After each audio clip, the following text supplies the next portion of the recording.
Welcome to Reflections, a program where we discuss values and virtues for the transformation of the individual and the society in general. I am Father George Ehusani, and I am speaking once again with my friend, Dr. Chuma Igbokwe. Thank you. You're welcome. Much. Dr. Chuma Igbokwe is a psychiatrist, expert in substance misuse and mental retardation, and he lived for many years, schooled originally in this country, right? University of Ife. Great Ife. Great Ife. Well, those of us who had something to do with UI, we don't all completely agree, but Great Ife, yes. Yeah. And then spent the rest of you graduated as a doctor from here. That's right. And then you went to the UK and did piloting. That's right. And after acquiring all your certificates in flying planes, you decided to go and do psychiatry. That's right. Aha. That's right. And you are back in this country. Unfortunately, what you said the last time we talked was that you came back and your diagnosis was that Nigerians are insane. That's right. The vast majority of Nigerians are insane, from what you observed. Yep. Now, specifically in this session, what I want us to discuss is trauma, psychotrauma. As you know, Terra is involved in psychotrauma training in basic skills for psychotrauma. And I want us to discuss what your own assessment is, specifically on trauma. Since you came between 2016 and now, you can see the number of crises, violent crises, Boko Haram, banditry, kidnapping, then in recent times, ritual killings. You are seeing all kinds of things that offend people's sensibilities and traumatize people. A video was sent in one of our platforms today that when I looked at a bit of it, I had to send to the person, please remove this, because some of us will be traumatized all day with this kind of video. And the people are now sending out those things recklessly. And definitely something is happening in our minds. I don't know what your judgment is, what your assessment is, but I think that the average Nigerian is traumatized. I'm not even talking of the domestic violence that is going on in many homes, the treatment of so-called nannies in our homes, wife battering, bullying in schools, all kinds of things. But beyond those specific ones, aren't we all traumatized by the anxiety we are living with, the violence we hear of, if not firsthand, vicarious, vicarious trauma? Every day, I as a priest, the stories I hear, stories of misfortune I hear every day, gives me transferred trauma, Father, you're absolutely right about the happenings in our society, and indeed the fact that things have basically escalated way beyond the sort of range of incidents that would have been reported 20 years is not what we are seeing today. There are gory details of what you call mad assaults, people being decapitated, pregnant women being ripped open, and by 2010, I would say in Nigeria, those things were making headline news. But now it's normalized. We've habituated. Yes, habituated. Normalized. The Nigerian society has habituated to those gory details now. It's no longer gory. Some of them no longer make news. 18-year-olds being found with human organs, 18, 19-year-olds saying they want to make money, and they're being found with human organs. And when you see them being interviewed on TV, it's as if nothing. So what? So we kind of seen a whole lot of this, and some of these things are being glorified as well in movies, Nigerian movies glorify some of these things. And that also helps to habituate the population, make people believe these are normal. So and when you say, how do you say this? Oh, they say these things happen, these things are happening. I say, how? They say we watch it on Nollywood. That's right. But Nollywood is fake. Yeah, that's right. But these young minds are not able to differentiate yeah. between fakery and reality. They believe that the TV programs they watch are based on Reality. real-time stories. And then they now follow that story to act it out. That's right, yeah. And so we have a society, particularly in the last 10 years, where violence and all sorts have become the norm. And we so much heard these stories over and over that we no longer react to them. It's like, okay, it happened. Okay, as long as it doesn't happen to me or somebody I know. Well, that's how we deceive ourselves. That's right. Because if it happened to somebody, even if I don't know, then I may be next. Of course. That's the foolishness of such thought processes. But it's our way of escaping reality, because we're all helpless, or most of us are helpless under the situation. Even if we thought about it, what are we going to do to protect ourselves? What can we do? Yeah. What can we do? So the only way is to just encapsulate your thoughts, keep it within, and try and explain it off to just make yourself feel good. You just try and make yourself rationalize. So it's some kind of survival mechanism. That's right. But generally, back to the original comment that you kind of you made, which is we're going through a very difficult process here. People are highly traumatized, and trauma is not just about the violence. Hunger is also a major trauma. Yeah. When you hunger and the uncertainty as to where food will come from tomorrow. If you think back when you were in America, when I was abroad, and when I repeat the Lord's Prayer, that bit, give us this their daily bread, didn't used to make a lot of sense, because the food was assured. You just thought to yourself, it's as if you're repeating something like, come on, the food is there. Food is there. But in Nigeria, it's real. It's real. Well, yeah, give us our daily bread. Our daily bread is actually real. A real prayer. Because there are people who have not eaten for 3 days. Yeah. They pray for food. Everywhere you start anything in the form of a soup kitchen, you'll be overwhelmed. Yeah. And you'll be overwhelmed, and you'll be shocked the kind of human beings, the people who will come. Yeah. So these people are traumatized. Our people are traumatized. Hunger, survival instinct is the most most powerful instinct. And hunger is part of that. Challenges that. Yeah, challenges that. And when you're hungry, you do anything to survive. I mean, it's a very serious thing, and you have a lot of fathers now talking beyond violence, as you say. You have a lot of husbands and fathers that are unable to be husbands and fathers in their homes because they cannot play the traditional role of being providers. That's right. And their authority is compromised. Absolutely. And so they are traumatized on account of that. So, yeah, that's natural, because you lose that, what we call, that's the fatherhood. Authority, you as a father, because you can't provide. Your children challenge you, because they can go out and get a few coins, do yahoos. The girls can go and do runs and get money and bring it to the table. You can't do anything. So you lose that. Sometimes the wife who is not working, and then you're just there. So it's traumatizing. It's traumatizing. Yeah. Then we talk about school. You have something happening in schools where teachers are beggarly, where teachers are left to be, living like, beggars, and we have situations where teachers beg students. Yeah. I'm told of teachers taking loans from their students. Yeah. That is traumatizing. I mean, that is shameful, traumatizing. Yeah. And it's not just teachers. You see graduates who have been out of school 10 years, 15, no jobs. No job. I mean, just think about that.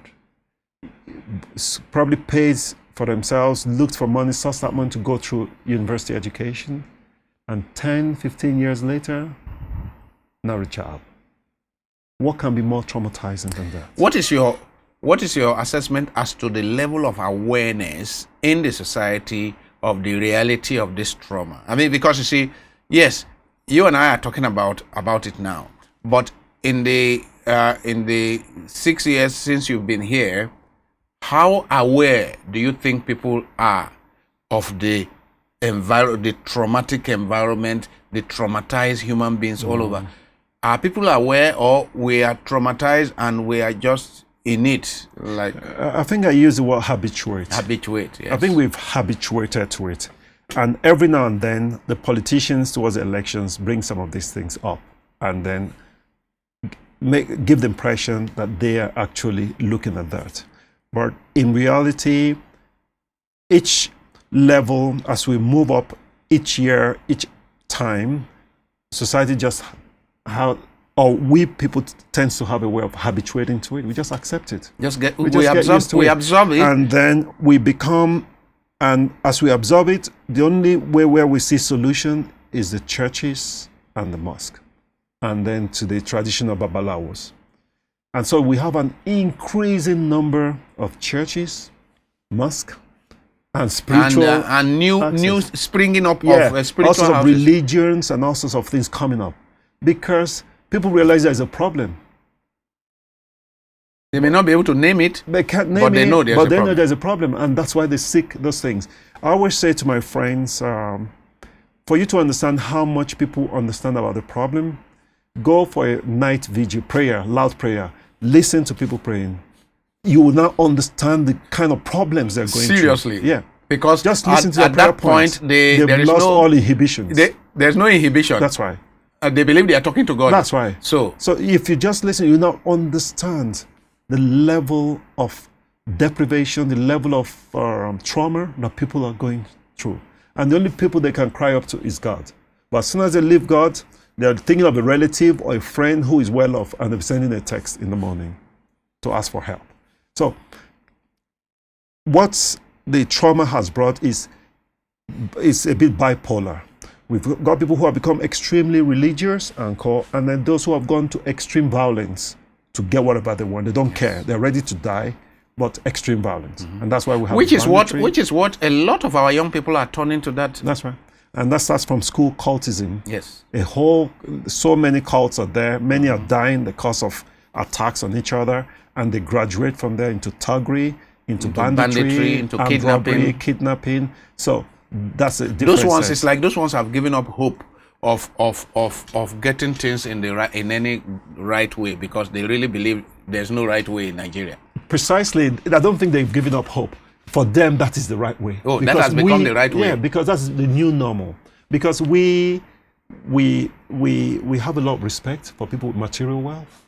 We have a lot of respect for people with money. We have little or no respect for intellectual. Is it respect? We adore. We adore them. That's right. So, of course, they want to be in that position. They want to be adored. So that's normal. They've seen other great people around, people perceived as great. So it's normal. It's not. In fact, they don't see it as abnormal. They see it as absolutely normal. How would you go about educating, enlightening, let's say, the leadership? We have people in government, we have people in the corporations, we have people in the private sector, who are leaders, who belong to the elite club, who are traumatized in their own way. If they are not traumatized by way of not having money to eat, they are traumatized by way of the violence they see and hear about, the anxiety they are living with every day.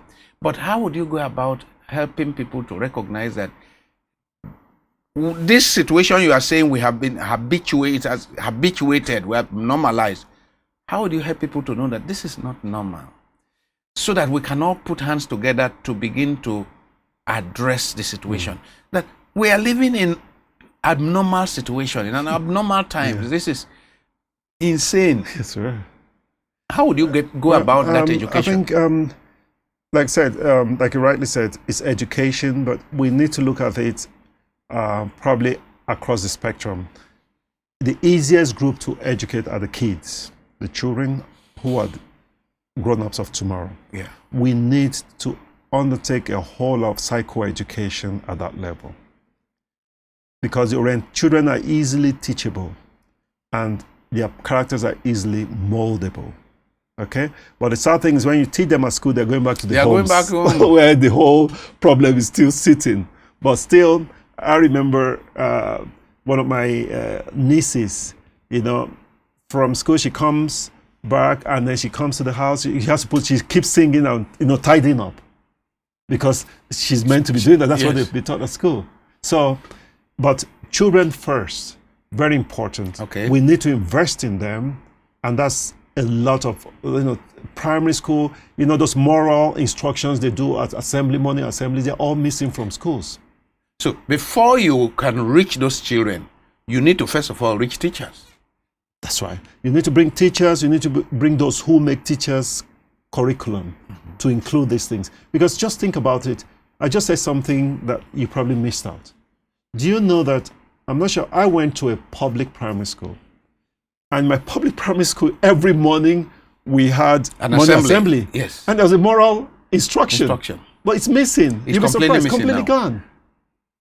You see, the moral instructions made impacts in our lives. But it's not there. Where did it go to? Within 20, 30 years, we just lost We so lost much. part of that also because of religious conflicts. Everything is being put in terms of Islam or Christianity. Yeah. yes. The states will take over schools. Even the missionary schools can no longer teach Yes. what they normally teach. And that's why a number of them are fighting back for their schools. The schools that the states took over, they destroyed them destroyed all. them, They yeah, destroyed them. because the Muslims will say, no, we can't have this. The Christians will say this. The others will. It just became a problem. Whereas 40 years, 50 years ago, people of multi-faith went to one school. And you were ready to abide by the rules of that school. That's why you went there. You went there in the first place because your parents thought the school was good. So we have destroyed all this. How we brought so much politics into even the practice of religion, politics that is extraneous to the real religiosity. Because real religiosity is purity of heart, calmness of soul, gentleness of. How we brought politics into it, we are good at the politics of religion, but we are doing nothing with regards to the actual practice of religion. Yeah. Religion is supposed to make us godly. Then we became so religious in this country that we are far away from God. We have become most ungodly. Most ungodly. Yeah. That dimension, isn't it also some kind of mental distortion to have a society that is awash with religiosity? Yeah. But very ungodly. It's most absurd. It's most absurd because the number of churches keep growing, the number of mosques. In fact, it's said that we have the most churches per square meter than any other country in the world. But yet, violence, evil, and unrighteousness. All that is against evil. Religion. Yeah. All that is against religion. Place. Because it takes us back to what we said. We have come to accept the abnormal as normal. So we profess things with our lips, but it does not go beyond that. Is it not an indication? Is there no link between what we are saying and the effects of trauma? Especially trauma that has lasted for so long, that we have been carrying along all the while. So if we have a people who have been traumatized continuously for 10, 20, 30, 40 years, are we surprised about these symptoms, these expressions? I would say I'm still surprised. The reason I'll say I'm surprised is, let's look back to Europe during the Second World War. It was a most devastating war. And they didn't misbehave like it. And there have been other wars, the 100-Year War Yes. of the French and co. They did not misbehave afterwards. They still got themselves back. And those were really violent, vicious wars. Terrible wars. The plagues that Yes. killed 50 million. The bubonic plague. Bubonic plague and co. So It killed half of the population of Europe. That's right. But they did not misbehave after that, to this extent. If they did, but nothing to this extent. So what is it as making us... Well, that's why some people are saying that our problem is actually more spiritual than material. In the sense that, what is the demon that needs to be cast out from this society, as it were? Because look at the scenario you described in the last segment. How Nigerians will behave well in Amsterdam, in Heathrow, in wherever, and then as soon as they get to the Nigerian airport, hell will break loose. What is wrong in this land? You know, why can't we just get our acts together and then see the degree of thievery, the degree? I mean, somebody is stealing. There's a contract of 100 million naira, and somebody is stealing 80 million out of the 100 million naira. I mean, the military came when they were talking of 10%. That's when they struck. But you have 100 million naira contract, and somebody wants to take 80 million and pocket. It's like the expression of this mental distortion, this what you call insanity in our society is extreme, and you need to. You are the expert. Yeah. You need to say something that is positive. We're not going to end this program on this level, on this tone of lamentation. I'm just thinking, some just struck me, and it's a question I have to, play over in my mind. In Europe, yes, and in medieval Europe, particularly with all the traumas they faced, yes, they were able to recover somehow, or without what we're having now. But I think one of our challenges here, which may possibly explain part of our behavior, is the fact that we as a society have not evolved naturally. Europe evolved and moved. We have just moved to the jet age. Okay? Bypassed all stages of development. Yeah. I'm not just talking about technological development. Yeah. Human and leadership development. That's right. We didn't go through the processes. We just came, and the Europeans just transferred this thing to us. Like democracy. That's right. We just came out of chiefdoms and so on. So as a result, we don't even know how to manage these things. We don't know how to. And those of us who go out, as soon as we come, we go back to our default position. Yes. Within 3 years, that's right. no sign that this person was outside for 10 years. So that might explain why we just go gaga. Here, these things are happening, and it's just getting worse and worse. But how do we deal with it? Like I said earlier, indeed, yes, begin from children. Start from the children. Yeah, the children are the leaders of tomorrow. But the children and the teachers should go hand in hand. We need to get the best of our teachers teaching people. We need to make teaching something attractive. That's very, very attractive. Something attractive, something honorable. We can look at things like JAMB exam and look at the top 10% in JAMB going to teaching and pay them highly. Because it's your best brains that perform best in JAMB. Let them be the first teachers. Not someone who cannot score 40% in JAMB going to College of Education and teaching. Doesn't make sense. Doesn't make sense. If you say X plus X, 2X, you will find teachers in primary school who can't even read, let alone X plus X. There are teachers, you saw it with Kaduna, saw it with Edo State. Yes. You saw teachers who can read. I'm saying read. So how can they teach these kids? How can they give them moral instructions? Because a moral instruction is not just based on what you know, you also have to read it. Oh, yes. So they can't. So your answer is, Dr. Igbokwe, is that we need to get to rejig the system from our children, do something about teacher training, equip a number of smart people who are top 10% and train them and put them back into schools as teachers. And train our religious leaders. And religious leaders. Very important. Because a lot of people are going around out there saying they are religious leaders who don't know anything. They're magicians. Yes. They make people believe you don't need to study for exam. Bring your pen, I'll bless it for and you. then you pass the exam. That's magic. That's magic. Yeah. On this note, we'll be bringing to an end. I've been speaking with Dr. Chuma Igbokwe, a psychiatrist and pilot, expert in substance misuse.